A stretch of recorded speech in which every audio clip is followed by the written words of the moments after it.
I'm Miranda, 29, and I'm absolutely livid right now. I need to get this off my chest because I genuinely cannot believe what my family has done to me. I've been sitting in my apartment for the past 3 hours staring at the new locks I just had installed, and I'm still shaking with anger. Let me give you some background first. I work as a marketing director and have been living independently since I was 22. I bought my own condo 2 years ago in downtown Portland. No help from family, just my own savings and a mortgage I'm paying off myself. It's nothing fancy, but it's mine. I worked incredibly hard for it, pulling 60-hour weeks and living off takeout Chinese to save for the down payment. My sister Savannah, 27, is the golden child. Always has been. While I was working my way through community college and then Portland State University, she got a full ride to private school courtesy of our parents, Richard, 55, and Helen, 53. When she graduated with her art history degree, they bought her a brand new Honda Civic. When she couldn't find a job in her field, they let her move back home rent-free. When she finally got a part-time job at an upscale boutique, they celebrated like she'd won a Nobel Prize. I don't begrudge her the support. I really don't.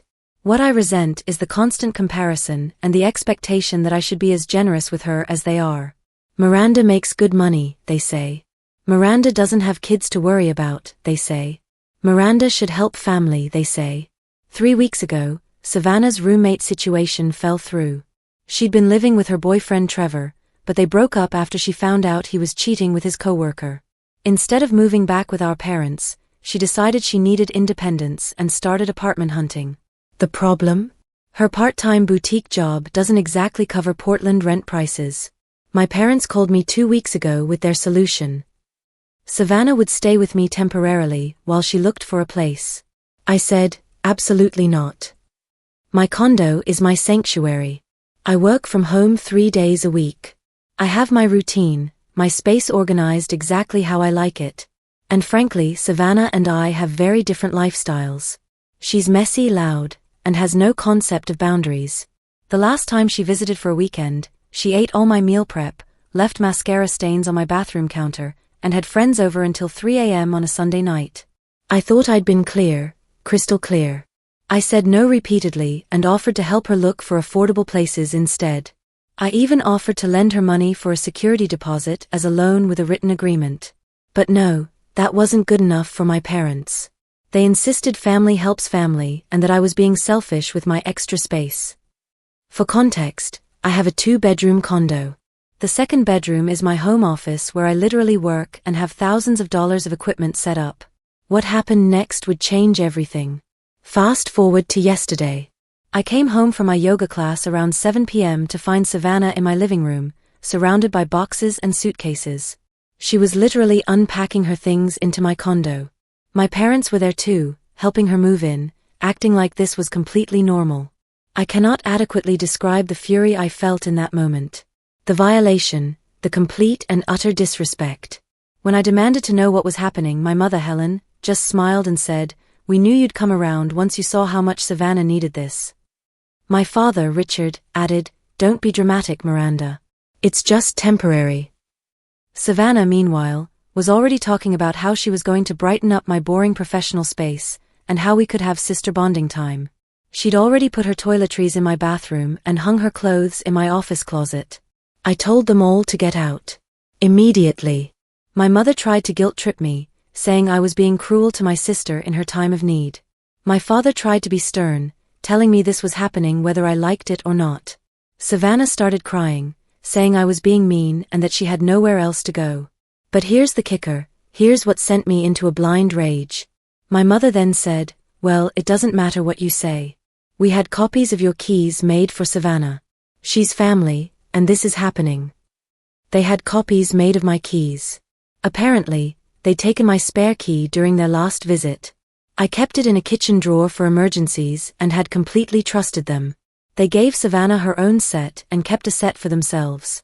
They literally planned this behind my back, knowing I'd say no, and decided to override my autonomy as an adult. I lost it. I told them they had exactly 10 minutes to get everything out of my condo or I was calling the police. My father laughed and said I wouldn't call the cops on family. So I did. I called 911 right there and reported a break-in in progress. That got them moving. By the time the police arrived, they were loading Savannah's things back into their Subaru Outback with my mother crying about how I was tearing the family apart. I explained the situation to the officers. They couldn't do much since technically no crime had been committed. They had a key, even if obtained without permission, but they did tell my family to leave and not return without my permission. The officers also recommended I change my locks immediately and consider security cameras. So that's exactly what I did. Last night, I called an emergency locksmith and had every lock changed, front door, back door, even the windows. It cost me $400, but it was worth every penny. This morning, I installed a Ring doorbell and security cameras covering all entrances. I also called my building's management company and explicitly revoked any permission for my family members to be given access to the building or my condo for any reason. Then I sent the message that would ignite World War III. Then I sent a group text to my parents and Savannah with a photo of the new locks and a clear message. I have changed all locks and installed security cameras. Any attempt to enter my condo without my explicit permission will be considered trespassing and will be met with legal action. I am also prepared to file for restraining orders if necessary. What you did was not just disrespectful, it was a violation of my privacy, my autonomy, and my rights as an adult. I pay for this condo. My name is on the deed. You have no right to make decisions about who lives here. Savannah, I'm sorry your living situation fell through, but that doesn't entitle you to my space. Mom and Dad, your favoritism and manipulation have gone too far this time. Until you can respect my boundaries and apologize for this massive violation, we have nothing to discuss. The responses were immediate and predictable. My mother called me crying, saying I was being cruel and that family doesn't treat each other this way. My father sent a long text about how disappointed he was in my selfishness and how he raised me better than this. Savannah posted on Instagram about how some people forget where they came from and turn their backs on family when they get a little success. But I don't care. I'm done. I'm done being the responsible one who's expected to sacrifice for someone who's never had to work for anything. I'm done with my parents' manipulation and guilt trips. I'm done having my boundaries trampled because family. My phone has been blowing up with calls and texts from extended family. Apparently, my parents have been calling everyone, telling them their version of events where I'm the villain who threw my poor sister out onto the street. I've had cousins, aunts, and uncles all messaging me about how I should be ashamed of myself. My Aunt Dorothy even said, "Your parents just wanted to help Savannah, and you're acting like they committed a crime." Yes, Dorothy. Breaking into someone's home and moving someone in against their will is a crime. It's called trespassing and possibly breaking and entering, regardless of family relation.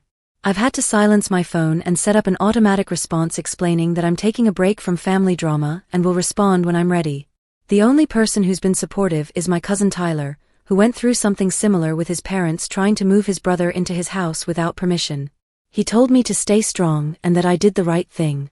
I'm sitting here now in my condo with my new locks, knowing I did the right thing, but feeling like absolute garbage. Part of me wonders if I overreacted, but then I remember coming home to find someone literally moving into my space without my consent, and I get angry all over again. This isn't about Savannah needing help. I offered to help in ways that respected my boundaries. This is about my parents thinking they can control my life and my property because they're my parents. But I knew they weren't going to give up that easily. I knew they would escalate, but I didn't expect it to happen this fast or this dramatically. I'm updating because I need to document this insanity, and honestly, I need the support because I'm dealing with a level of family crazy I never thought possible. Remember those security cameras I installed? Best $300 I ever spent. They've already paid for themselves in ways I couldn't have imagined. 2 days after my original confrontation, I was working from home when I got a motion alert on my phone. I pulled up the camera feed to see Savannah at my door with what looked like a locksmith. I couldn't believe it.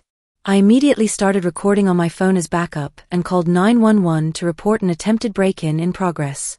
I then went to my door without opening it and called out, "Savannah, you're on camera. I can see you. Leave immediately, or I'm pressing charges." The locksmith looked confused and asked Savannah if this was her residence. She actually said yes. She told him she'd been locked out by her roommate after an argument and needed to get back into our condo. I opened the door just enough to show the locksmith my ID and lease agreement. "This is my condo. Only my name is on the lease. She does not live here and has never lived here. She's my sister trying to break into my home." The locksmith immediately backed off, apologizing and saying he'd been misled. He left despite Savannah begging him to help her. Savannah then proceeded to have a complete meltdown in my hallway. She was screaming about how I was ruining her life, how she had nowhere to go, how I was a terrible sister. She actually sat down in front of my door and refused to move, saying she'd stay there until I let her in. I gave her one warning to leave, then called the police again. When the officers arrived, same ones from before actually, Savannah tried to play the victim, saying we'd had a roommate dispute and I'd illegally evicted her. Fortunately, I had everything documented, the lease, the security footage, the previous police report. The officers told Savannah she was trespassing and needed to leave. They also warned her that if she returned, she'd be arrested. But wait, it gets better. An hour after Savannah left, my parents showed up. They didn't try to enter, they'd learned that lesson, but they stood outside my door for 20 minutes with my mother Helen, calling through the door about how I was destroying the family, how Savannah was staying in a hotel because of me, a lie, she's back at their house, and how they never thought they'd raise such a heartless daughter. My father, Richard, tried a different approach, saying that if I didn't help Savannah, they'd never forgive me and I'd be dead to them. He actually said, "You're choosing your precious condo over your family. When we're gone, you'll regret this." I recorded everything through my door camera. Every word, every guilt trip, every manipulation tactic. That's when I knew I had to take the nuclear option. When they finally left, I sent them a cease and desist letter I'd had a lawyer friend help me draft. It stated that any further attempts to enter my property or harass me would result in legal action. The family explosion after that was nuclear. My phone blew up with messages from relatives I haven't heard from in years. The narrative my parents were spinning was that I'd made Savannah homeless and called the police on her for simply asking for help. They conveniently left out the part about trying to break in with a locksmith or their previous forced entry. My Aunt Karen called me screaming about family values. My Uncle David sent a long email about how success had gone to my head. Cousins I barely know were commenting on Savannah's Facebook posts, calling me heartless and selfish.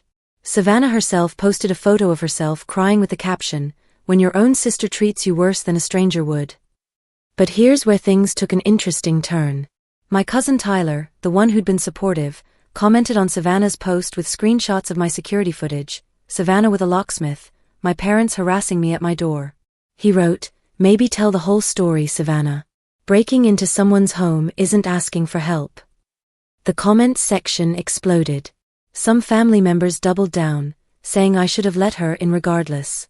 Others started questioning the narrative they'd been fed. A few reached out to me privately, apologizing for jumping to conclusions and asking for my side of the story.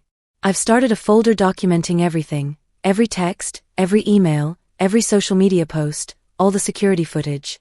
My lawyer friend Daniel says I have enough for a restraining order if I want one, especially with Savannah's attempted break-in and my parents' continued harassment. Yesterday, my workplace HR department called me in. Apparently, my mother had somehow found their number and called to tell them I was having a mental health crisis and needed help.